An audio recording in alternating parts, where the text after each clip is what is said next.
Olá a todos, bem-vindo! Neste terceiro episódio sobre o Evangelho de Marcos, vamos falar dos capítulos 11 a 14. Esses capítulos falam da entrada de Jesus em Jerusalém. O capítulo 13 é por vezes considerado um pequeno apocalipse. Para preparar as perguntas, usei o livro do professor suíço e teólogo Daniel Arnauld, que escreveu em francês um longo comentário bíblico sobre Marcos. O professor Arnauld segue uma linha teológica evangélica e não liberal. Mais uma vez, eu dou as boas-vindas ao pastor e professor Paulo Henrique. Ele irá iluminar-nos com as suas excelentes respostas. Bem-vindo. Muito obrigado, Xavier, mais uma vez, por essa oportunidade de poder estar aqui no seu programa. Esse é um programa que tem abrilhantado a mente do cristão, né? Pessoas que têm pesquisado na internet sobre o livro de Marcos, têm contribuído muito para a situação teológica no Brasil e cristã.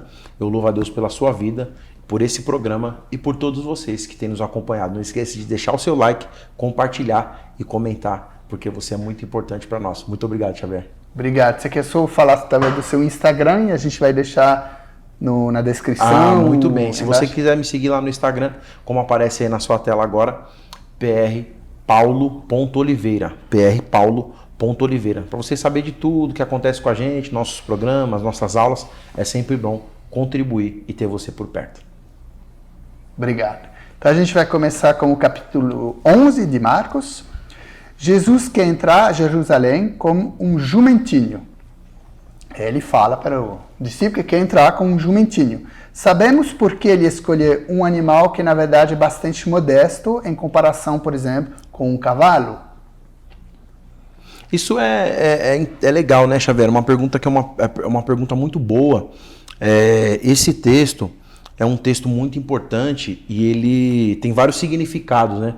O judaísmo, ele era muito comum trabalhar com tipos, né? Com analogias, com figuras. O cristão, ele é muito imediato, ele até lembra um pouco o romano, porque ele é muito imediatista. Mas o judaísmo trabalha muito com símbolo. Você tem a questão da pomba simbolizando o Espírito Santo e a paz ali, você tem a questão do arco-íris, você tem a questão da pedra angular, você tem a questão da água com a purificação, você tem vários símbolos no judaísmo e o cristianismo não pegou muito essa questão e é interessante a gente retomar. Por que Jesus então não entrou num cavalo, montado num cavalo, se ele poderia ter entrado num cavalo? Seria então um animal que daria uma estrutura para ele, né? Jesus devia ter aproximadamente aí os seus 32, já quase para 33 anos, uma estatura mediana em 1,78 m, 1,79 m, devia pesar ali em média os seus 65, 66 quilos, no máximo 68 quilos, não era uma pessoa tão forte assim como eu. Então por que então que ele não entrou montado num cavalo, que seria um animal para esse tipo de feito, para entradas triunfais? Esse texto é a famosa entrada triunfal. Mas a gente tem algumas coisas que são importantes aí nesse contexto, né? A primeira questão é o seguinte, Xavier: o jumento. Por que Jesus então entra num jumento? Por que Jesus vai falar com os seus discípulos? Ele fala assim: olha, você vai entrar na cidade e quando você entrar na cidade vai ter um jumento amarrado e você vai falar para o dono desse jumento que o Senhor precisa utilizá-lo e logo devolverá. A gente pode pensar algumas coisas aqui. Será que Jesus tinha combinado com o dono antes? Será que Jesus usou sua onisciência ali com ele antes? Porque agora uma coisa que a gente precisa entender é que quando os discípulos chegam lá para falar que o Senhor, né, essa expressão Kyrios no grego, o Senhor precisa usar o jumento, o dono do jumento não esboça nenhum tipo de reação. Então acho que a primeira coisa que a gente precisa entender aqui é que o dono do jumento sabia quem era o Senhor, que estava solicitando esse jumento. Os discípulos levam e Jesus vai fazer então a sua caminhada para entrar de forma triunfal em Jerusalém. E um único detalhe, Xavier: esse jumento era importante que ele nunca tivesse, o animal, seja o jumento, uma vaca, um boi, um camelo, que ele nunca tivesse sofrido nenhum tipo de esforço físico. Ele precisava ser tenro, ele precisava ser novo. Ou seja, ele precisava ser virgem, ele precisava não ter experimentado nenhum tipo de esforço. E aí quando eles chegam com esse jumentinho a Jesus, eles tiram as vestes, colocam ramos, e Jesus sobe em cima do jumento e entra na cidade para demonstrar quem realmente ele era e o que realmente ele veio fazer. Finalizo dizendo, se Jesus entra num cavalo, ia remontar, e é importante isso de Marcos, ia remontar que ele queria a guerra, porque o cavalo era animal de guerra. Ele poderia ser confundido com algum romano que queria algum tipo de confusão e poderia ser alvejado num tempo que não era o tempo correto. Quando ele entra no jumento, ele mostra que ele vem em paz. Assim as pessoas conseguem identificá-lo de forma melhor. E às vezes é assim nas nossas vidas.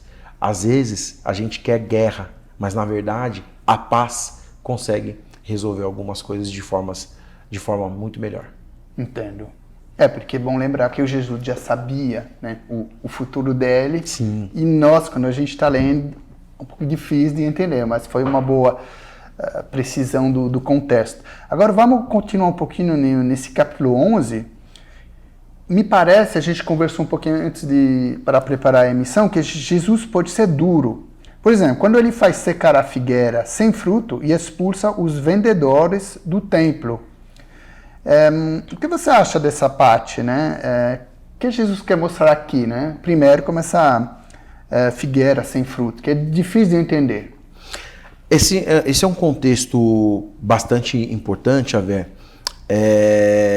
porque, pegando o gancho aqui, quando ele, no capítulo 11, versículo de número 9 e 10, quando o texto diz assim,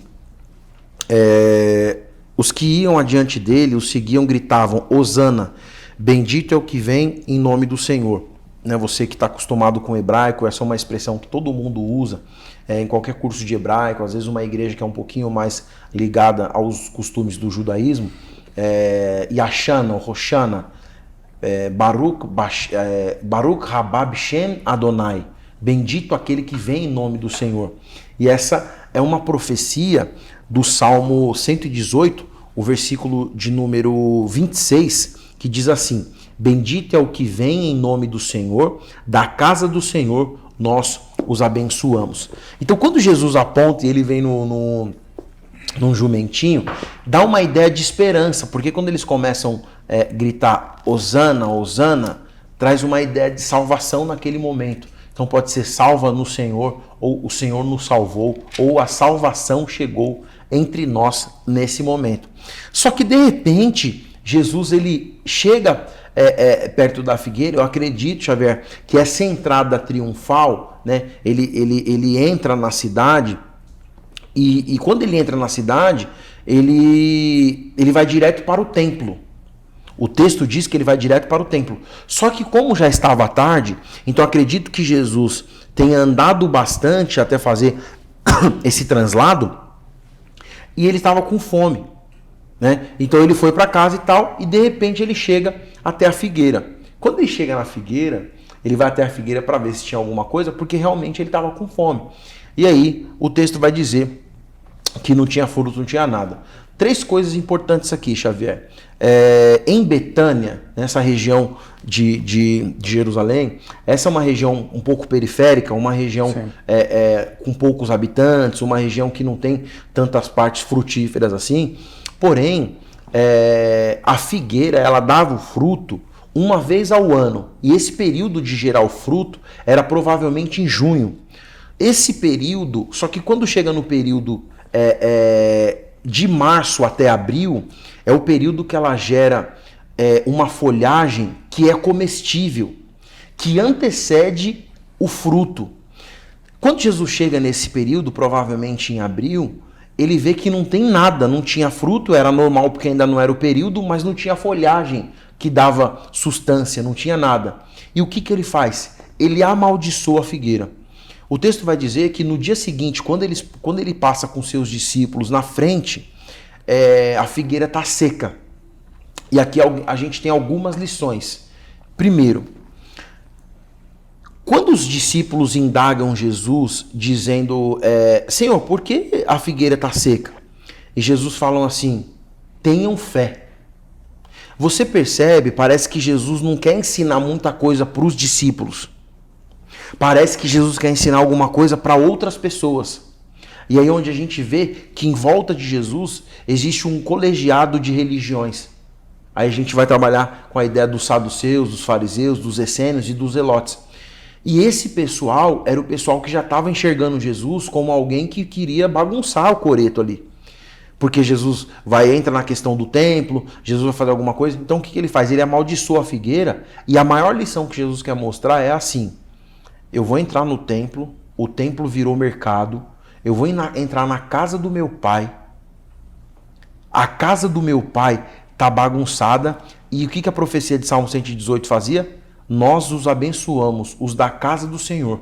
Então esses que são da casa do Senhor, que deveria receber Jesus para abençoá-lo, na verdade estava amaldiçoando a casa do Senhor. A casa do Senhor não estava pronta para receber Jesus. Ou seja, estejai prontos e preparados em tempo e fora de tempo. E o que aconteceu? Jesus chegou em fora do tempo, ou seja, na pré-temporada, que já era para o mercado estar aquecido. E o que acontece? Não tinha nada. O que ele faz? Ele amaldiçoa a figueira para todo esse colegiado religioso entender que se não der fruto, para Deus não serve. Por quê? Porque eles usavam o nome de Deus. Deus tem misericórdia com quem ele quiser ter misericórdia. Mas quem usa o nome de Deus e não gera nada, esses fazem um desserviço ao reino. Obrigado, Paulo. Acho que se você vai ler sozinha, fica muito difícil de entender isso. Então, às vezes, a gente precisa, muitas vezes, de um teólogo, de uma pessoa que... E no passado, muito teólogo trabalha. Porque minha próxima pergunta, ela vai também um pouquinho conectando as coisas. Sim. Essa parábola, né? Aliás, o Marcos diga que ele fala em parábolas. Acho que em grego deve ser no plural, eu não acompanhei. Mas ele só conta uma. Só que acho que em Mateus, o Lucas, fala de 3 parábolas. Porque essa parábola que temos no capítulo 11 é bastante violenta, né? Em todos os sentidos da palavra. O homem é dono de uma vinha e a aluga. Mas os trabalhadores comportam-se muito mal. Não, mata, às vezes, até o filho do dono. O que está acontecendo aqui? E como se conecta também com essa figueira, né? É uma alegoria aqui, né? Muito claro. Né? Aqui, Xavier, é interessante a gente observar que, embora os evangelhos tenham sido escritos em grego, por conta da sua propagação, em sua maioria, Jesus e os seus discípulos, ele é verbalizado, né? Ele é vivenciado em hebraico e aramaico. Então, às vezes, muitas pessoas, até você que nos acompanha... Só para cortar, quer dizer que o Jesus comunicava com os discípulos em hebraico. Hebraico em e grego, aramaico, né? isso, exatamente. O grego ele foi depois escrito, né? Isso, exatamente. Interessante, porque a gente não sabe muito. O grego já existia na época, mas para comunicação, né? Entre os romanos e os gregos. Agora o inglês, talvez um brasileiro fala inglês, mas no dia a dia vai falar o português. Exatamente, é nessa E aramaico também, uma outra língua como aramaico? Aramaico. Isso. Comunicava também? Comunicava o aramaico e o grego. Jesus, o aramaico e o hebraico, perdão. É isso. O grego era a língua do mercado, que era o inglês, mais falado que o inglês nos dias de hoje, e a língua de transmissão. O texto foi escrito em grego. Sim. A verbalização, a comunicação de Jesus com os discípulos em hebraico e aramaico. E isso que você falou é bem importante sobre a ideia da vinha, porque quando a gente vai falar de linguagem, nós estamos falando de estilo literário. Então, quando você vai falar de parábola, que ele fala assim, parábolas, alguns especialistas do Novo Testamento, eles entram em discussão para afirmar, né, para falar, alguns afirmam, alguns suspeitam, de que a partir da figueira pode ser que seja uma parábola também, né, mas que não deixa de ser algo real. Então, quando você... Porque assim, muitas pessoas... Uma alegoria aqui, né? Isso, exatamente. Muitas pessoas talvez confundem o que é uma parábola. E aí, só para deixar bem claro. O que é uma parábola? A parábola é uma realidade contada com fatos diferenciados. As pessoas pensam que é o contrário, que é uma ficção para transformar algo em verdade. Não, é algo verdadeiro que é contado de uma forma tipológica para facilitar a compreensão. E às vezes, por conta da distância cultural, nós encontramos algumas dificuldades. Porém, Xavier, quando o dono da vinha, ele arrenda, né? Essa linguagem comercial, ela já vem desde a Bíblia. O texto fala que ele arrenda a sua vinha para alguns funcionários, para alguns trabalhadores, e vai viajar. Só que ele manda um dos seus funcionários para ir buscar o dinheiro do arrendamento. Chegou a época de dar o fruto e tal, ele vai lá buscar o dinheiro. Só que quando esse funcionário chegou lá, esse cara tomou um couro. O que é tomar um couro? Ele apanhou. Com certeza ele deve ter chegado lá moído, né, todo machucado e tal. Aí ele mandou outro funcionário. Quando outro funcionário foi lá, ele foi morto, não voltou. Ele mandou outro funcionário para ver, e assim sucede. Depois ele manda vários e tal. Aí ele manda o filho. Filho, né? E aí a gente precisa entender algumas coisas aqui. A primeira coisa, e isso aqui é bom para você. Todo texto, eu ensino assim, Xavier, para os meus alunos de interpretação bíblica, pós-graduação, graduação. Existem quatro tipos de leituras que nós precisamos fazer. A primeira é uma leitura para você conhecer o texto. A segunda é uma leitura de mapeamento, quando você já conhece o texto e você começa a entender ele de forma mais abrangente. A terceira é quando você começa a fazer pergunta para esse texto que você mapeou e que você já conhece. E a quarta é quando você usa tudo isso daqui para dar as respostas. Então, quando você faz uma leitura superficial, você não consegue compreender o que o texto traz. E nesse texto, a gente precisa fazer 4 perguntas. Primeiro, quem é o dono da vinha? Segundo, quem são os funcionários e os trabalhadores que o dono da vinha envia para pegar o dinheiro? Terceiro, quem são os arrendadores da vinha? Os funcionários que ele arrendou a vinha para receber o dinheiro e ficar trabalhando, ganhando lucro com ela.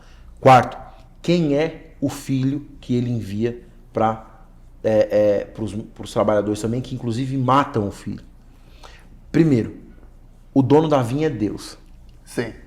Segundo, os funcionários que vão buscar o dinheiro são as pessoas que Deus comissionou para pregar o evangelho.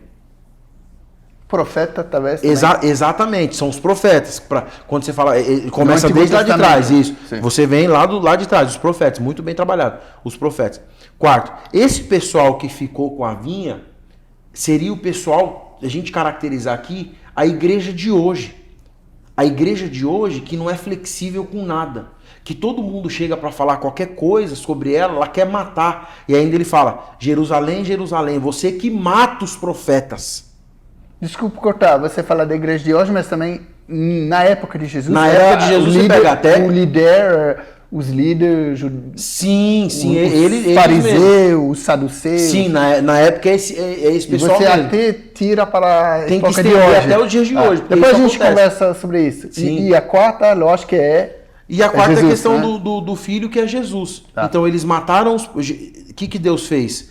Deus é o dono da vinha. Ele se retira, envia o profeta morre. E o pessoal tá lá com a responsabilidade dele. Ele envia Jesus morre e ressuscita. E agora, ele nos comissiona, a gente vai lá e o pessoal quer matar de novo. Sim. Cadê o resultado? O pessoal não deixou a gente voltar para contar nada. Cadê o resultado? O pessoal não deixou a gente voltar para contar nada. Então o que acontece, Xavier? Uma lição aí. A lição aí é que Deus ainda continua sendo o dono da vinha, os profetas vão continuar existindo, morreram, João Batista teve a cabeça decapitada.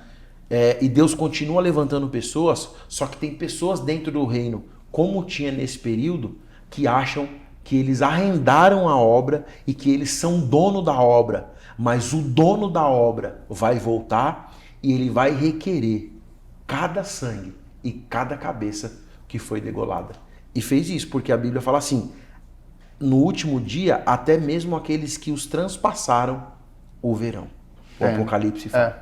Isso também é a teoria dos fariseus, até de Saulo, né? Saulo que matava os cristãos, depois se converte, né? Sim, então temos sempre que tomar cuidado de não ser um Saulo, né?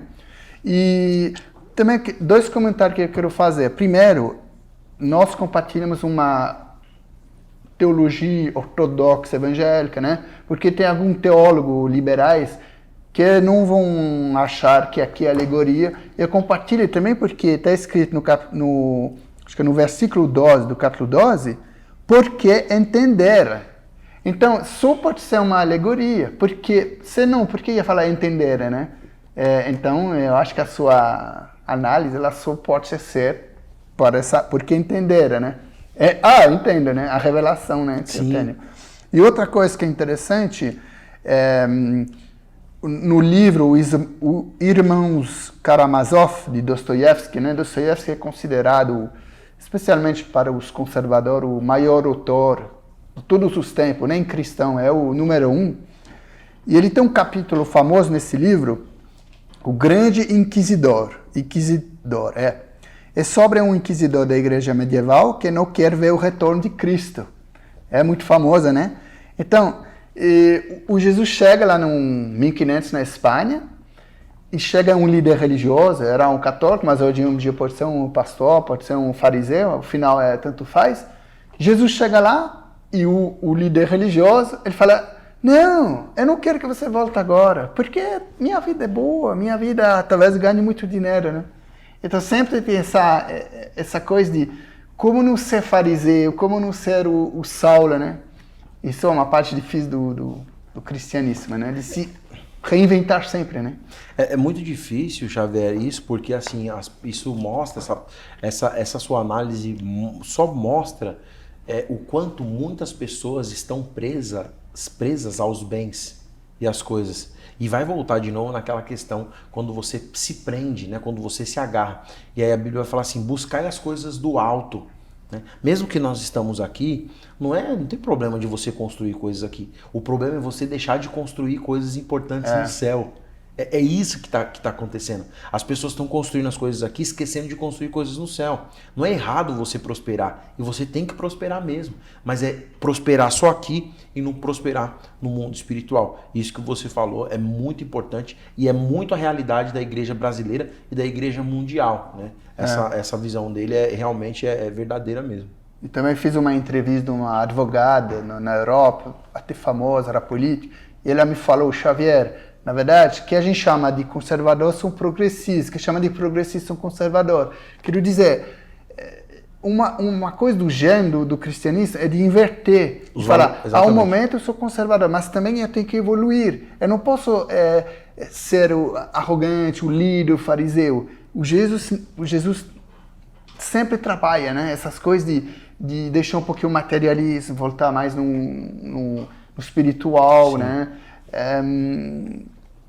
Isso sempre acho interessante de trabalhar esse tema. Agora, um ponto do capítulo 12, versículo 25, Jesus explica que no céu não haverá mais casamento.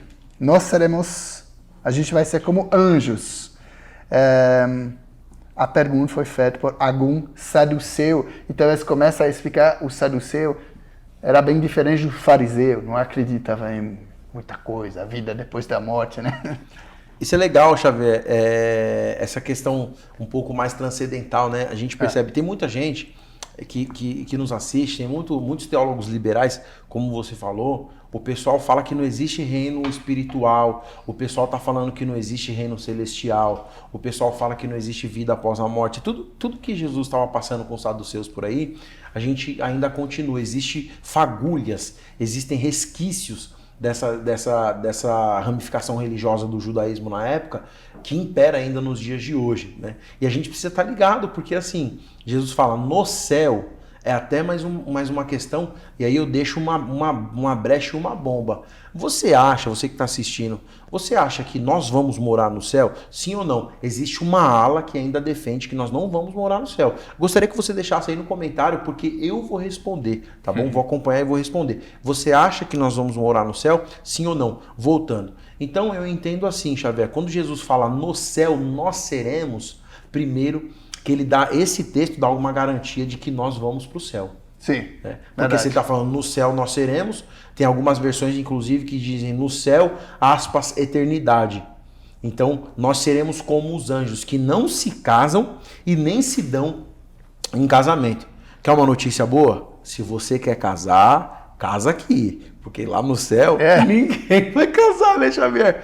E isso é importante. Podemos brincar, alguma pessoa vão gostar, né? De não ter mais casamento no céu. Exatamente. Outra, quem sabe, bem apaixonada. Não. Sabe por quê, Xavier? Porque o pessoal, você dá risada, né? Você dá risada, é sério. Porque o que o pessoal pode pensar, quando eu vou deixar pra casar lá no céu, vou me apaixonar por um anjo da hora, e quando chegar lá, Jesus vai fazer meu casamento. E tem gente que pensa isso. Mas na verdade, quando ele fala que não se case e não se dão em casamento, deixa eu ver, a gente brinca aqui, mas é bom.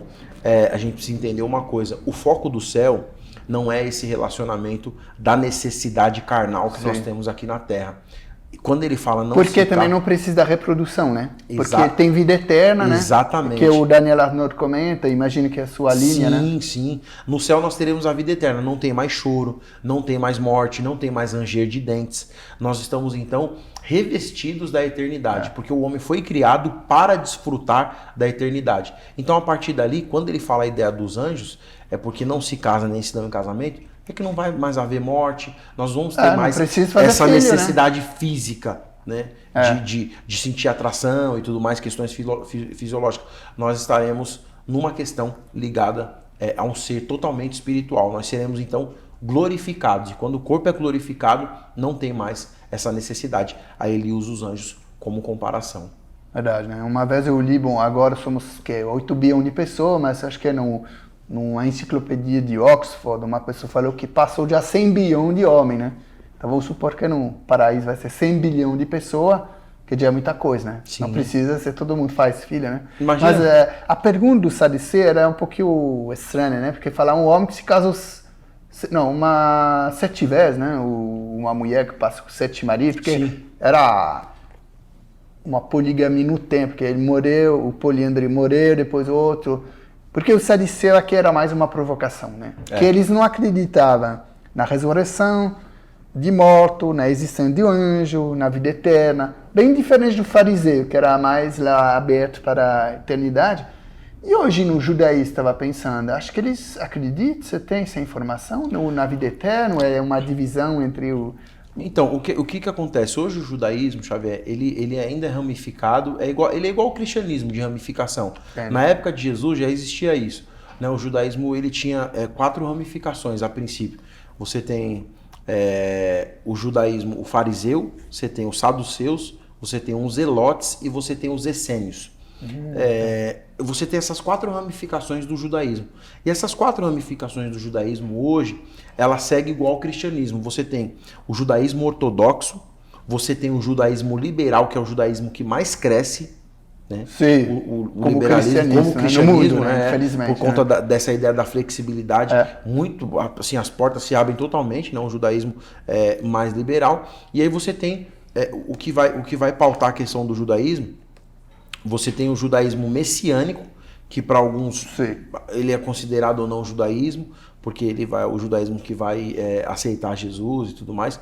E aí você tem uma quarta ramificação. E nessa época, o que acontecia? Os fariseus acreditavam na vida após a morte. Sim. E é por isso que alguns falavam assim, Jesus era fariseu? Será que Jesus era fariseu? Será que Jesus era essênio? Existe toda essa discussão.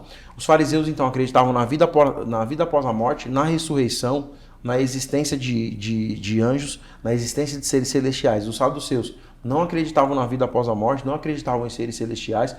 E tem uma divisão, até hoje em dia, dentro do cristianismo e dentro do judaísmo, com essas divisões. A gente chama de ramificação.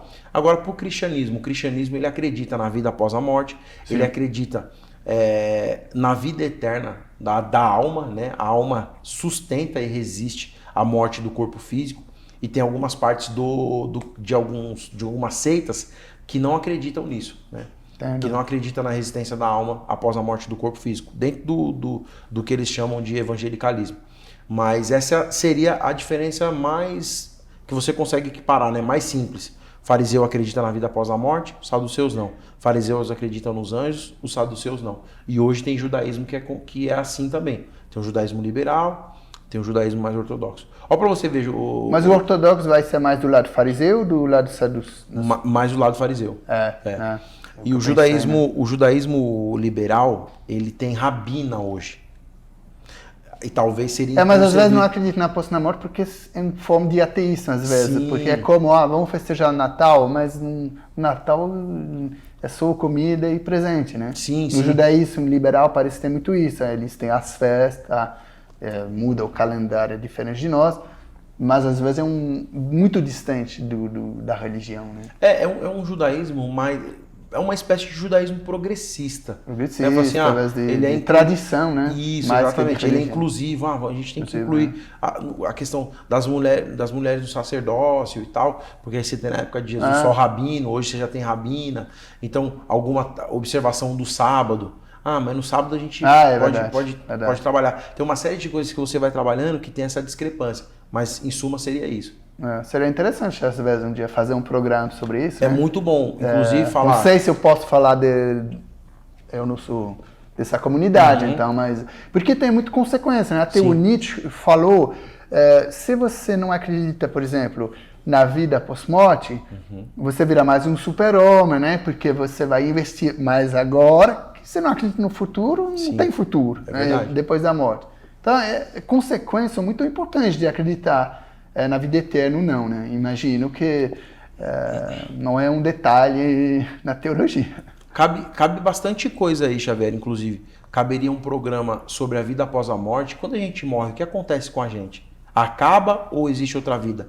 Interessante que Jesus falou do céu aí.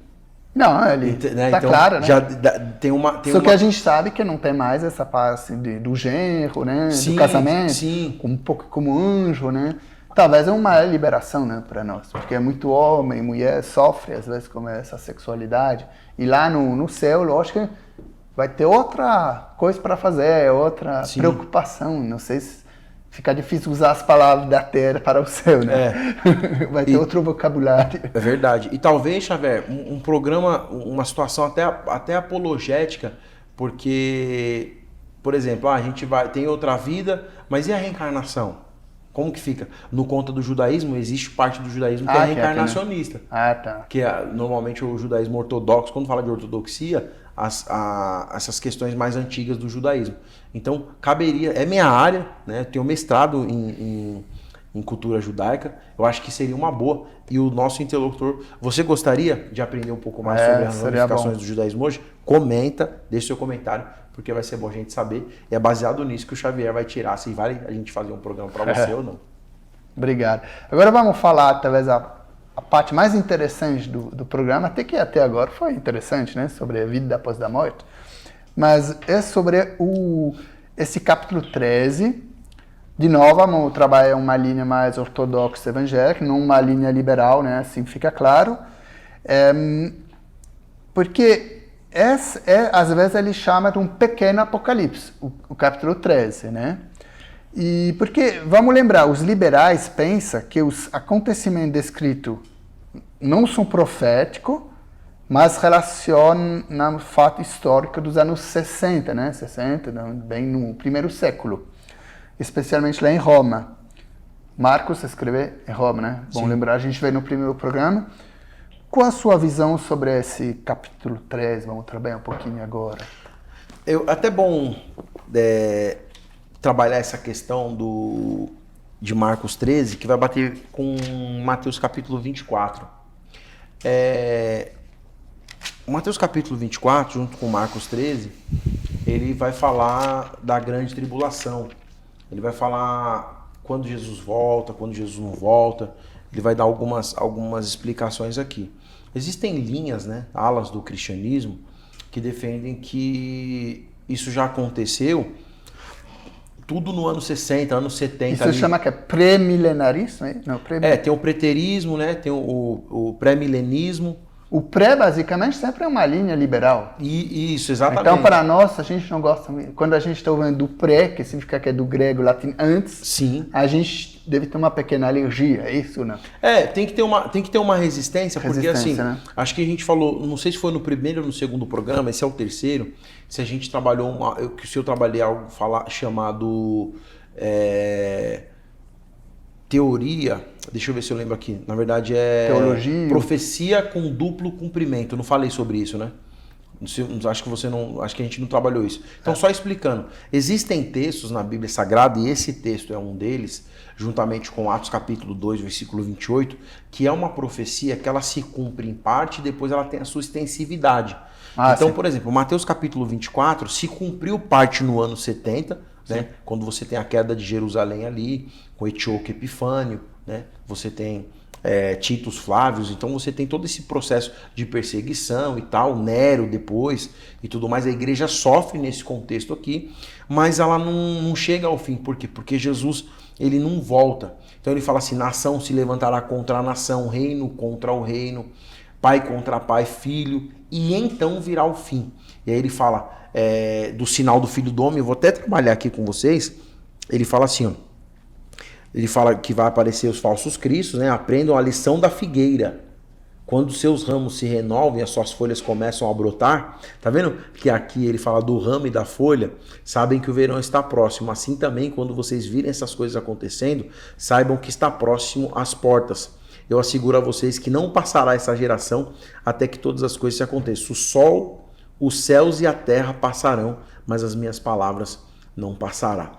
Então, ele fala dos poderes celestes serem abalados. Eu queria pegar um pouquinho aqui, Xavier, porque assim... Só para... Eu estou te cortando, mas não, você claro. Continua. Então, você acredita que empate foi nos anos 60, no primeiro século? Sim. Mas também agora, em 2022, a gente grava dia 31 de outubro, né, dia da reforma, um pouquinho por acaso, as coisas estão acontecendo agora, por exemplo, com guerra, com Covid... É um contexto aqui ou no futuro? Como tu tá vendo Sim, agora? Muita coisa do que foi falado aqui está acontecendo nos dias de hoje. E eu queria chamar a atenção justamente para um ponto. Logo após a tribulação daqueles dias, existem pelo menos 3 linhas escatológicas, Xavier. Todo mundo conhece. Pré-tribulacionismo, mesotribulacionismo e pós-tribulacionismo. O pré-tribulacionismo acredita que Jesus vem antes da grande tribulação. O mesotribulacionismo acredita que Jesus vem depois dos 3 anos e meio de tribulação, que são 2 períodos de 3 anos e meio. E o pós-tribulacionista acredita, como o texto diz aqui, e logo após a tribulação daqueles dias virá o fim, que é o pós-tribulacionismo. Só que há consenso entre essas 3 alas da escatologia de que nós já estamos dentro do período da tribulação. Só que se nós já estamos no período da tribulação, o maior sinal para mim, e eu não vejo nenhum escatólogo falar sobre essa questão, nenhum livro, nada, trabalhar essa questão, é isso que ele fala assim, ó, e os poderes celestes serão abalados.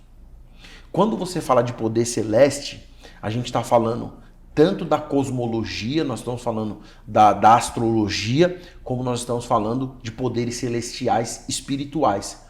Então, vai ter um impacto muito grande no reino do mal e vai ter um impacto muito grande nos poderes celestes. Sol, lua, estrela, coisas climáticas vão acontecer. E aí, quando isso acontecer, esse é o período do fim. Porque ele fala assim, ó, e logo após a tribulação daquele dia, os poderes celestes serão abalados. Então, quando isso começar a acontecer, isso só vai acontecer depois de guerra, depois de rumores de guerra, depois de nação contra nação, depois de reino contra reino. Aí, quando os poderes celestes, ou seja, quando a gente começar a notar coisas espirituais acontecendo, que sai do âmbito material, que sai do controle do ser humano e que causa um alerta muito grande na sociedade, Jesus está às portas. Eu penso que a gente no mundo não está indo muito bem. A gente tinha o Covid, fiquei um pouquinho surpreso de ver pouco pastor conectando, como o Apocalipse, talvez um pouquinho como eu falei da Grande Inquisidor, né? Minha vida é boa porque eu estou no Instagram, tenho filho, porque o Jesus deve voltar agora, né? E também essa guerra entre Ucrânia e Rússia, que é muito pesada, que é muito complexa, é quase uma guerra de civilização. Estava lendo que nos Estados Unidos, quase uma maioria pensa que pode ser uma guerra civil no próximo 10 anos, porque tem um conflito enorme entre a esquerda e a direita. Então, nós somos um pouquinho num momento um pouquinho difícil da história, né? Sempre o pastor tem medo, né? Porque o Adventista, por exemplo, teve Ero, né? de chamar dessa segunda vinda, né? Mas você, de um lado pessoal, talvez não ligado numa igreja, o que você acha? Que somos perto do fim, que ainda tem muita coisa pior para vir? Qual a sua visão sobre isso? Xavier, falando do momento atual que a gente vive na política do Brasil, quando um governo de esquerda vai assumir o Brasil, além de uma visão de mundo, eu acho que a gente uma visão do mundo, tá passando os últimos dias. Eu acredito muito que Jesus está às portas e é um momento da gente buscar mais, é um momento de orar mais, é um momento de se agarrar muito a Ele, é um momento de estar conectado nas coisas do alto, e a gente vive um período próximo do fim. Porque é interessante você falar, minha percepção sobre o cristianismo tem duas coisas. Ou a gente tentar lutar, porque é bom lembrar que o Brasil, isso é minha interpretação, ele é do Ocidente, mas ele é um pouquinho da periferia do Ocidente, Sim. porque o PIB do Brasil ele é bem pequeno comparado aos Estados Unidos e Europa. E Estados Unidos e Europa eles estão numa fase mais avançada, da decristianização quase total. Então, parece que os cristãos lá nos Estados Unidos é um pouquinho diferente da Europa. Eles estão tão humilhados, aí ser cristão na Europa é como ser nada, você é burro. E no Brasil, quem sabe, pode passar aqui. Então eu vejo duas possibilidades. Ou a gente resiste e gera um pouco de violência, ou a gente interpreta mais uma coisa apocalíptica, minha mãe é assim, nós somos mais perto do final do mundo, porque o Jesus está muito claro, vocês vão sofrer de ser cristão, você vai ser perseguido. Exatamente. Temos cristãos que vão no tribunal, até no Brasil, porque falam uma coisa que atrapalha a bandeira LGBT e tem que gastar 50 mil reais e às vezes fecha a conta. No país algum muçulmano, pessoas são mortas. Então, o Jesus está claro aqui, né? Nós cristãos vai ter divisão da família. É pesado, eu sei, né? Não é uma coisa legal de falar, mas está na Tem que ser falado, né? Está na Bíblia, né? Sim. Essas coisas, mas... A gente vai passar momentos, Xavier, de muita dificuldade, muita tribulação. Tem que ser preparado, né? E aí eu deixo uma dica. Se você não acreditava na grande tribulação, reveja os seus conceitos e busque o Senhor, porque o que o Mateus 24 e o Marcos 13 está cada vez mais próximo de se concretizar de forma completa, porque parte aconteceu no primeiro século da igreja. Obrigado. E mais uma pergunta que é um pouquinho mais técnica. O que é o anticristo, o que é o falso Cristo? Sim. Porque acho que falso profeta? Falso a Cristo são falsos profetas. E anticristo é uma pessoa. Legal. Isso é difícil de ler, acho que a gente precisa da sua explicação. Quando você fala de anticristo, é alguém que realmente é totalmente contrário ao cristianismo, ao Cristo. Sim. Aquilo que o cristianismo prega, aquilo que é a ideologia cristã. Anticristo é toda pessoa ou todo sistema. É um sistema, uma pessoa, uma doutrina. Isso, exatamente. Não está definido, até para os teólogos. Né? Mas é que funciona assim, Xavier, como eu entendo, né, no meu ponto de vista. Como eu entendo, todo sistema ele é implantado por uma cabeça, ele é encabeçado. Então ele tem um presidente, ele tem um chefe. Né? Sim. Porque é uma questão de hierarquia. De poder. Né? Exatamente. Sempre é bom lembrar o poder. Quando você está trabalhando nessa questão de cabeça, né? Ele está aqui, ele tem o poder maior aqui, né? Então ele vai delegando os seus súditos. Então quando eu falo de questão de hierarquia, ele tem um poder geral e vai colocando aqui, tem o seu súdito, alguém que está abaixo dele aqui. E esse rei aqui, esse governador, esse presidente, esse chefe da cabeça aqui, ele não dá a cara para bater. Quem dá a cara para bater são esse pessoal aqui. E esse pessoal vai encabeçar esse sistema. Então, ele pensa, mas ele dilui como isso vai ser implantado. E aí é instaurado, então, aquilo que a gente chama de anticristo. Tem alguém, mas tem um sistema. ONU, por exemplo. Exatamente. Porque isso que nós temos medo, cristão, né, de ter um governo totalmente piramidal em cima, como, na verdade, na China, e depois nós somos um número. Você pega a Instagram... Logo em 5 anos pode fechar todas as contas. Sim. A gente não tem nenhum poder, né? Por isso que eu falo, vamos tomar cuidado do Instagram, de tudo, porque nós somos um dono do Instagram, eles podem nos fechar. Então o anticristo talvez seja mais uma pessoa ligada numa doutrina, né? o anticristo. Sim. E o falso... Porque tem o falso profeta. Não sei a tradução em grego. Falsos cristos, né? Depois virou uma tradução diferente, né? Falso a Cristo parece que é uma pessoa... Tem várias, né? Não tem um.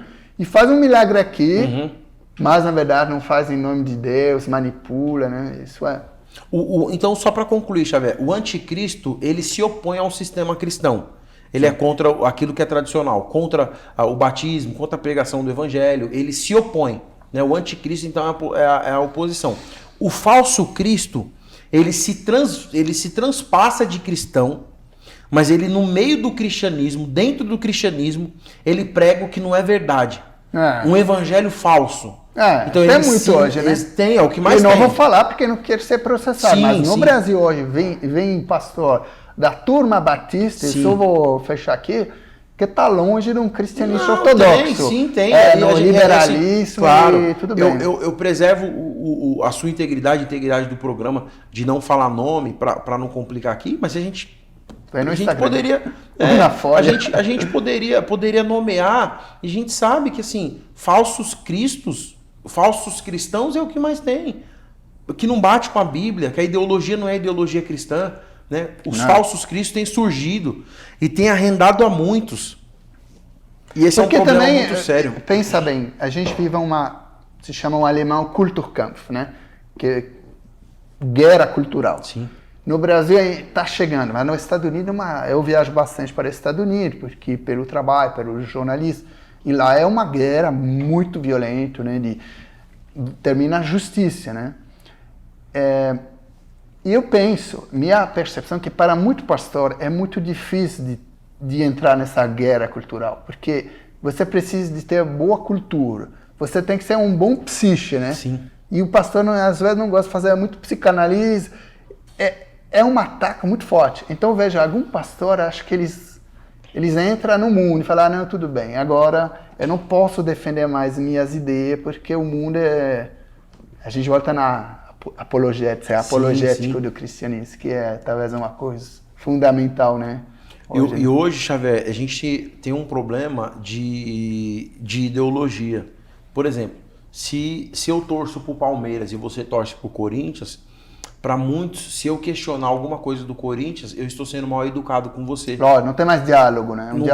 Não tem debate mais, não tem mais diálogo. Ninguém pode discordar de ninguém. Diálogo vem do grego, né? Sim. Dia, dois e logo, dois logo. A gente tem um diálogo. Exatamente. E não tem diálogo nessa guerra cultura-campo. Não. Né? Virou uma guerra, né? As pessoas estão tão fracas psicologicamente, as pessoas estão tão despreparadas. Isso não é só no Brasil, não. É de âmbito geral.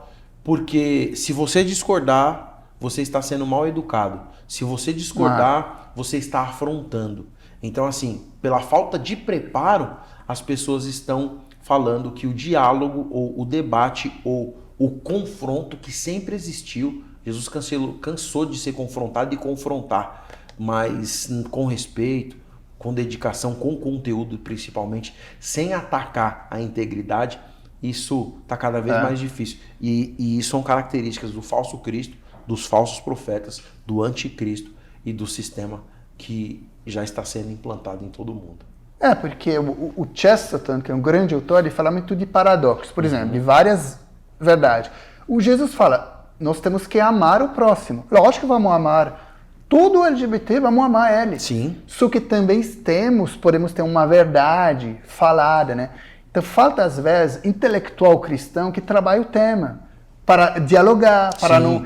E isso, eu vejo um pouquinho no cristianismo global, tem algum pastor que trabalha o tema, né? Um seu amigo também, que ele faz. Temos que ser preparados também no diálogo, né? Porque o mundo vai vir sempre mais violento. Sim. Isso, a gente grava 31, tem uma eleição que foi muito, 51, 49, é muito perto. Nos Estados Unidos, você não sabe, mas em 10 dias tem eleição, e lá eu já posso falar que quem vai ganhar vai ser um conservador, com 53, 54. Quem sabe, em 4 anos o conservador volta aqui no Brasil. Nós somos nessa guerra cultural 50-50, temos que dialogar, senão entra numa guerra civil, talvez que Deus quer, né? Mas é um mundo que eu vejo complexo. Essa política hoje, ela não é simples assim, né? Isso é interessante, ô Xavier, porque assim, inclusive você que é pastor, obreiro, você que está ligado à área do ensino da igreja, você que gosta desses temas, a Bíblia fala que nós temos que estar preparado cada vez mais. Então, como é que a igreja vai dialogar, Xavier, com o mundo? Como é que a igreja vai dialogar com o falso Cristo? Como você vai identificar as falsas doutrinas? Se você não tem um preparo, se você não tem um posicionamento. Então, assim, nós temos sim que nos posicionar. E outra, quem é do lado contrário precisa estar pronto para responder. Porque se fala, mas você está indo contra. Não é, eu estou indo contra, mas me posicionando. Eu tenho minhas bases, isso precisa ser confrontado. O confronto não é falta de respeito. Não, tem que ser preparado. E outra coisa, aqui eu faço esse programa evangélico, mas eu não sou membro de uma igreja, para ficar um pouquinho em cima, senão eu não posso criticar ninguém. Por exemplo, eu vejo a igreja batista no Brasil muito dividida. E um dos problemas dos batistas é que eles têm no algoritmo, no pensamento deles, na tradição, de nunca entrar na política. Porque falar, não, nos Estados Unidos, vamos lembrar, na Pensilvânia, né, foi fundado os Estados Unidos, todos que deixaram a igreja anglicana, foi lá, então tinha liberdade de expressão e ninguém quer se mexer. Só que hoje somos em 2022, com essa guerra cultural, o mundo mudou. E tem um pouquinho medo que se, por exemplo, a igreja católica, a igreja batista, não se mexe na política, é também perigoso, porque o mundo avança e tem um pastor, até batista, que falou, sem militar não tem essa igreja, talvez ela está destruída. Sem a polícia não tem. Então, tem essa conexão.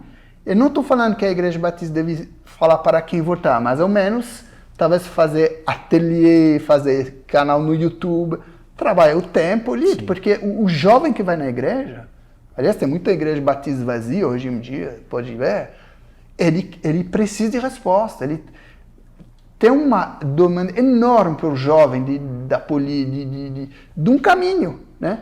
Precisamos de intelectual evangélico, né, que trabalhe o tema, Sim. Né?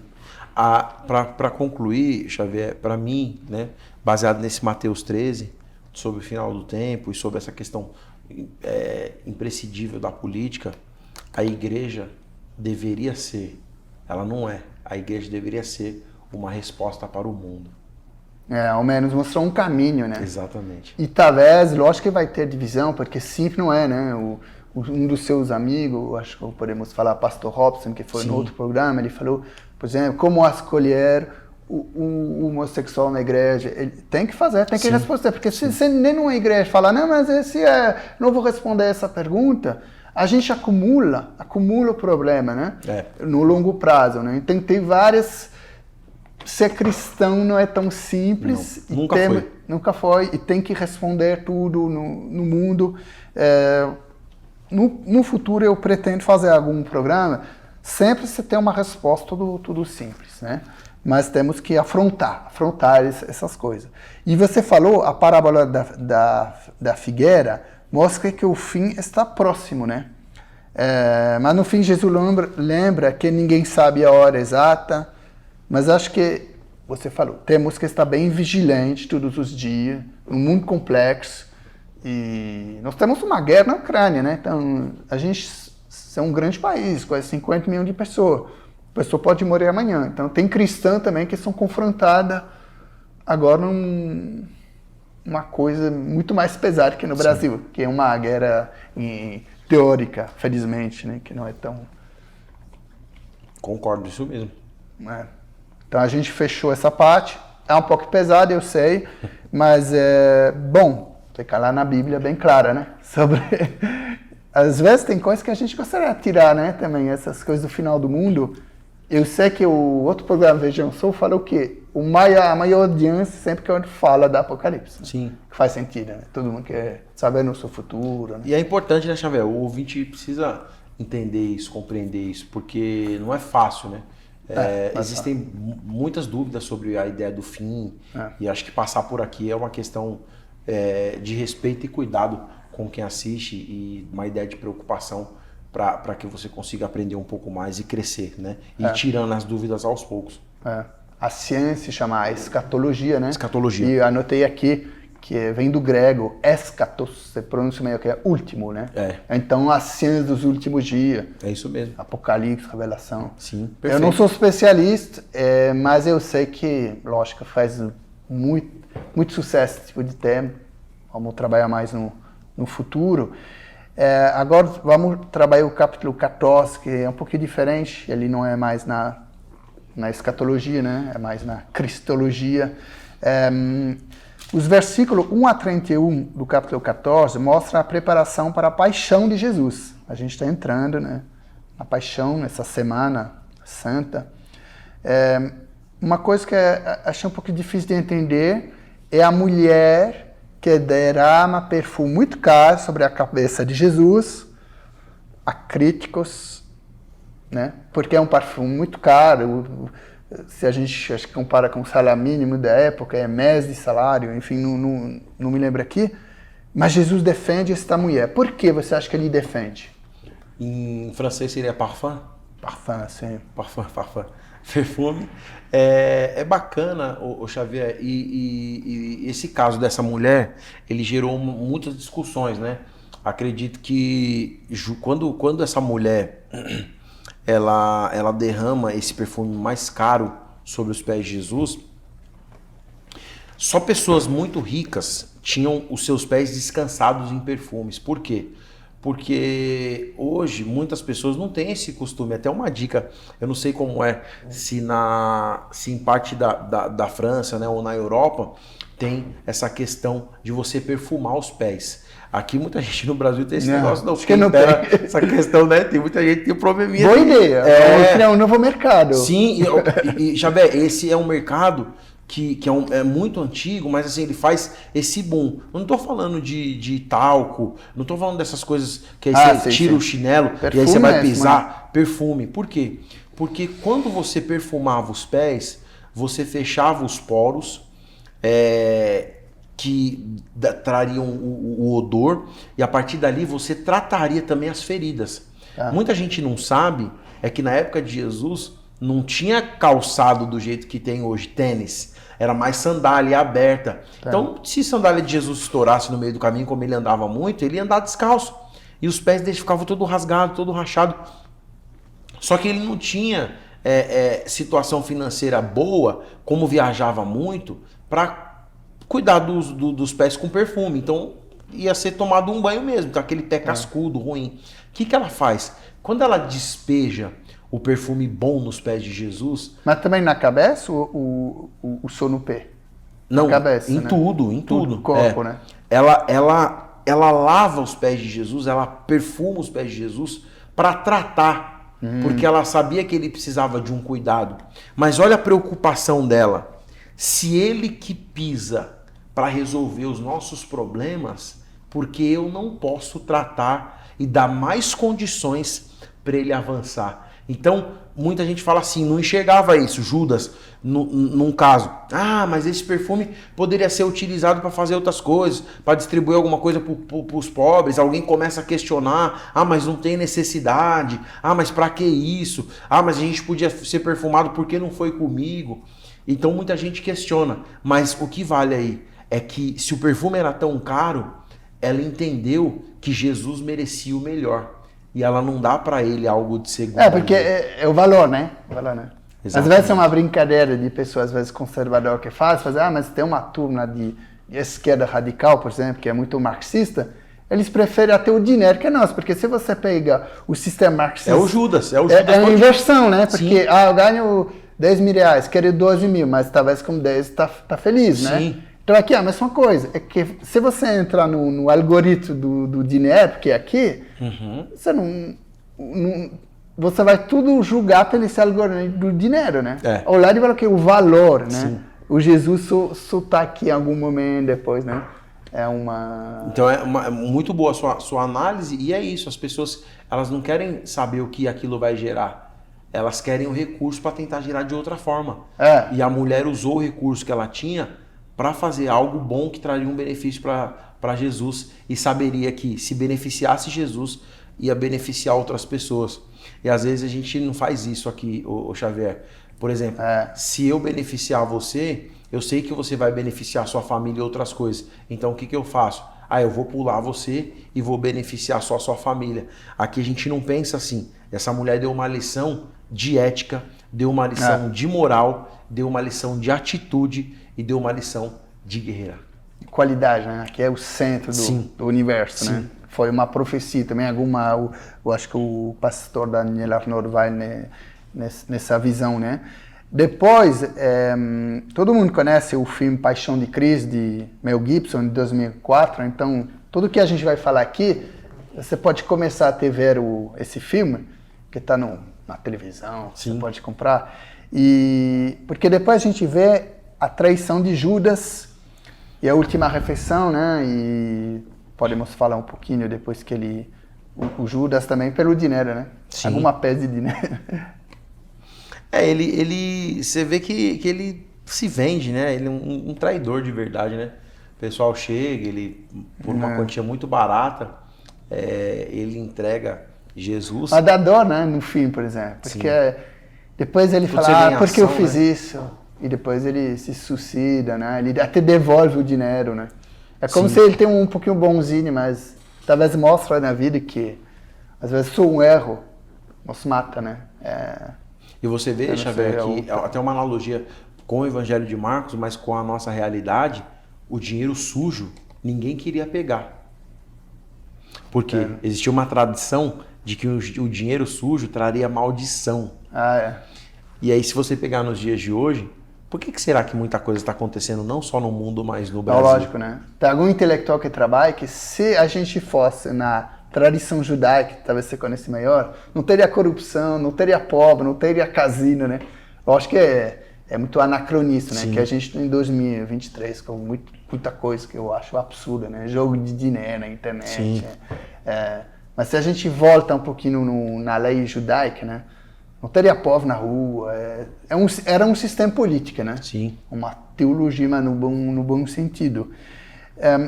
Agora vamos falar um pouquinho de Pedro, né? Porque, de novo, Pedro, bom, ele termina bem melhor que o Judas. Sim. Né?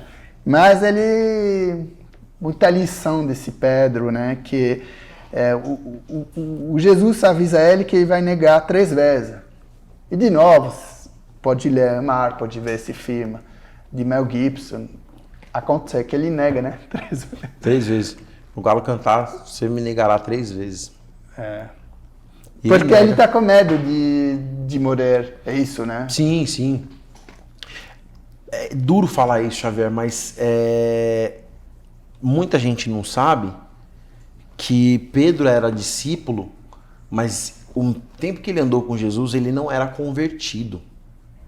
Isso é duro de falar. Entendo. Você acha que ele se convertiu? Faz sentido. A real conversão aconteceu quando ele voltou. Quando Jesus morre, ele não volta em Jerusalém, ele volta lá na Galileia, que está escrito em Marcos. Sim. E ele toma um choque de realidade. Lá que você acha que é a conversão exatamente, quando ele vê que Jesus realmente morreu, foi sepultado. Tá. E aí vê todo mundo chorando, vai a questão do luto. Quando Jesus morre e ressuscita... Porque o Tomé, né? Ele precisa ver, sim, né? Sim. O Tomé e aí ele viu, foi contar para Tomé e tal. Ali começou a vida dele. Tanto é que aí depois você tem o discurso de Atos capítulo 2. O primeiro discurso depois da conversão.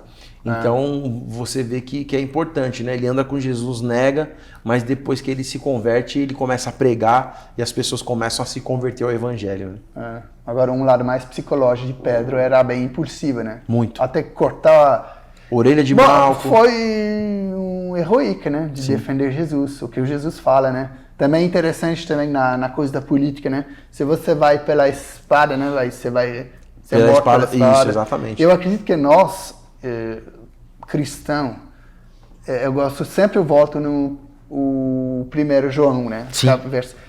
O verbo, né? O logos, né? Nós temos que combater pelo logos, né? Porque se a gente começa a combater pela violência, acho que o Calvin falou, a gente não sabe onde termina. Tem que ser pela palavra. Pela palavra até mais poderosa, né? Porque todas as grandes ideias, né? O Jesus até fala, eu vou morrer, mas que fique a palavra, né? Porque ela causa um efeito transformador, Xavier. As minhas palavras serão só as minhas palavras.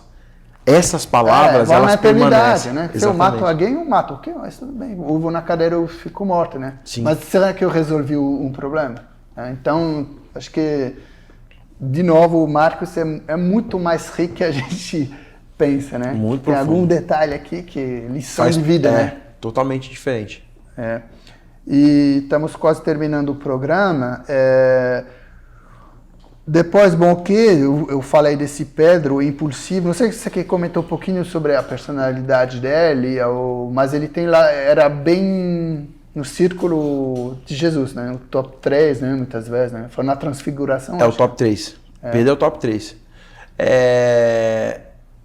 João, é o contrário, na verdade. Era João, Tiago e Pedro. Porque a gente fala assim, Pedro, Tiago e João, mas Pedro era o top 3 em relacionamento, porque ele era brutão, durão. Algumas coisas que dificultam no relacionamento de Pedro, que vale a pena a gente se atentar, é impulsão. O que é impulsão? Qual que é a diferença de responder e ser impulsivo? Você, para responder, você pensa, tem cautela, você sabe os pontos, você não agride, nem verbal, nem intelectualmente. Quando você é impulsivo, você agride, você não está preocupado com nada. E Pedro era assim. Tem esse lado um pouquinho impulsivo, devo confessar, infelizmente. Então, você tem isso, Xavier? Eu acho que eu tenho um pouquinho. Eu estou trabalhando, porque é perigoso, que às vezes você responde até um pastor com uma pequena violência. Então tem que tomar essa distância, quer dizer, né? Tem que tomar calma. Isso é comum do ser humano, por conta do dia a dia. O estresse leva você a ser um pouco mais impulsivo. Aí no Instagram, você vê um pastor progressista que você não entende nada, tem vontade de falar, até de xingar, porque tudo que você aprende ele deconstrói. Sim. Mas você em questões de segundos. Por isso que eu não sou quase nunca mais no Instagram, porque fico nervoso, e muita pessoa, né? Sim. Talvez eu consulto o Instagram um pouco, né? Qual a dica que você fala para os jovens, nós cristãos, ser menos impulsivo? Ler bastante e ter muita calma. Como eu vou ter calma se eu sou impulsivo? Paciência. A leitura, ela tem um poder muito forte na leitura, Xavier. Quando você lê, quanto mais você lê, mais ponderado você vai ser nas palavras. Mais ponderado você vai ser nas suas ações. Então, lê a sua leitura diária da Bíblia, um tema específico da sua faculdade, do seu curso. A leitura como um todo, né, não só a leitura da Bíblia, ela faz você ser um pouco mais paciente. Por quê? Porque se você espera uma resposta de uma história que você lê, alguém que você vai precisar dar uma resposta também vai esperar uma resposta sua. Então, se você tem cautela em receber o resultado, você vai ter cautela em emitir aquilo que você quer. Então, isso é importante. Bem tranquilo, bem calmo, porque isso vai fazer a diferença. Se você achar que você vai ser impulsivo, respira 3 vezes. 1, 2, 3. Você já não vai ser impulsivo, você vai dar uma resposta. Como você faz, por exemplo, você tem um político um dia que fala... Só uma hipótese, talvez nem no Brasil, vamos ser honestos, né? Eu vou fechar todas as igrejas no Brasil, por exemplo. Sim. Aconteceu um pouquinho na Rússia, porque ele só quer, ao menos, fechar uma igreja mais evangélica, que é a igreja da ortodoxia. Como você reage contra uma pessoa que você sabe que ele é 100%, você conseguir ficar calmo, você conseguir ir mais na argumentação? Como você, personalmente, consegue tratar esse dilema, né? Se houver espaço para o diálogo, Xavier, sempre tem que combater. Eu falei assim, mas vai fechar por quê? O que está acontecendo? Não, mas a gente tem até isso fazer aqui. pergunta, como Jesus, né? Isso, ele faz muita pergunta. Exatamente. Por que você quer fechar? Você acha que vai ser mais feliz? Eu falo muito na Suíça, porque na Suíça eles criticam muito o cristão. Até critica a Igreja Universal, tudo, porque tem poder e ninguém gosta de competir com poder, vai ter matéria. E eu mandei uma pergunta pelo jornalista e falei, e os cassinos, que a pessoa gasta uma tonelada de dinheiro, tem muito suicídio, porque quando você gasta todo o seu salário, porque no Brasil não temos cassino, né, sabe, como Las Vegas, na Suíça tem muito. E eu falo, mas você critica a igreja, ok, às vezes eles querem dinheiro, tudo bem, e não critica o cassino, né? Então, às vezes você joga uma pergunta e resolve, né? Sim. A pessoa vai pensar, é verdade. Agora, se ele quer realmente fechar porque é um ditador, não tem nada para fazer também, né? Só chorar, né? Exatamente. O guerra, talvez, sim, enfim, sim. Às vezes, resistir, né? Começa, no caso do Brasil, começa pela mudança da Constituição, né? Porque você tem a liberdade do culto, mas aí você vê muitas igrejas que, principalmente no governo do PT, foram fechadas, né?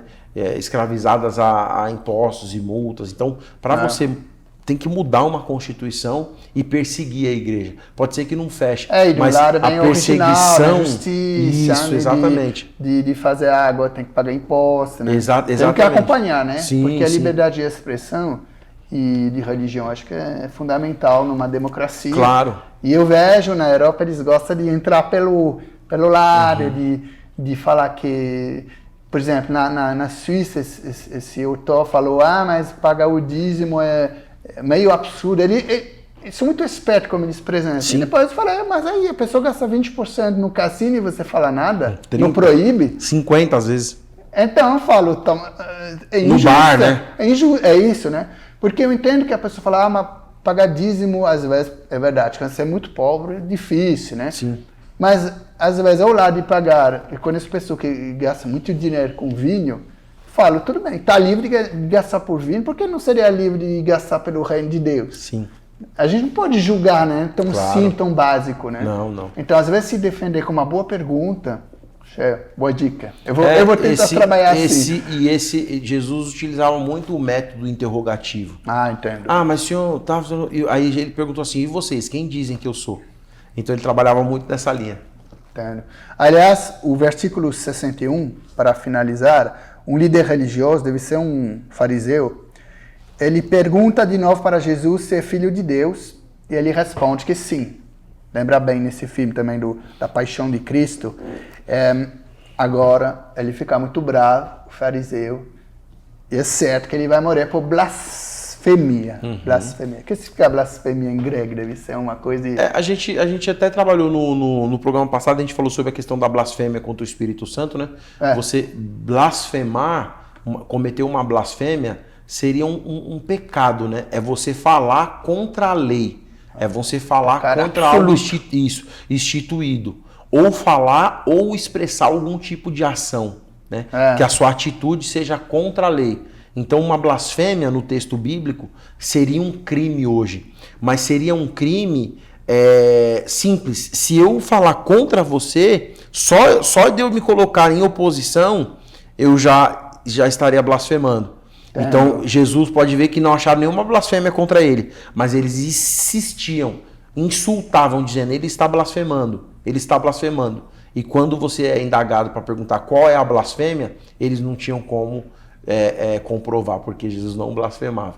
Então é uma cortina de fumaça, acontece muito nos dias de hoje. E pelos fariseus era muito uma coisa de ego. Ou ele é Messias, ou não é. Sim. E é verdade na lógica, se ele não é, deve ter tudo um ritual... A morte, né? Exatamente. Vamos lembrar que até 500 anos atrás, até o João Calvin falou, porque hoje é o dia da reforma, ele mandou matar uma pessoa, que era na moda, na França, na mesma época, mataram 60 protestantes.